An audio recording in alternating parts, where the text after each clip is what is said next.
case briefs, and so much more. LSData's got what you're looking for.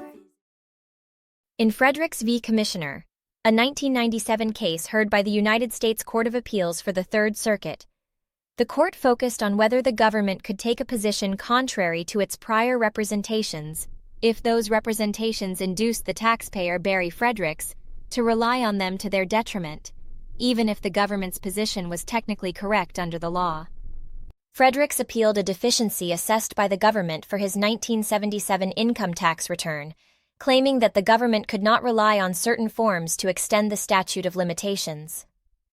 This led to a lawsuit in which the United States Tax Court initially ruled favorably for the government, requiring Fredericks to pay back an additional tax of $28,361 and about $158,000 in interest after a disallowed tax shelter exemption.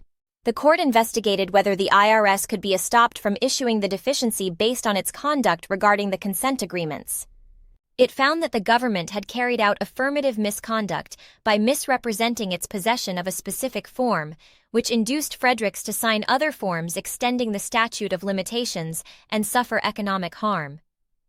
Ultimately, the United States Court of Appeals for the Third Circuit decided that the commissioner was estopped from denying the statute of limitations defense and the effectiveness of a certain form due to the IRS's affirmative misconduct.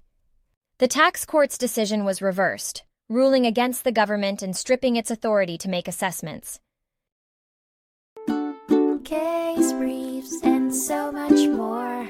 LSData's got what you're looking for. Visit lsd.law, elevate your mind. Leave the stress of class.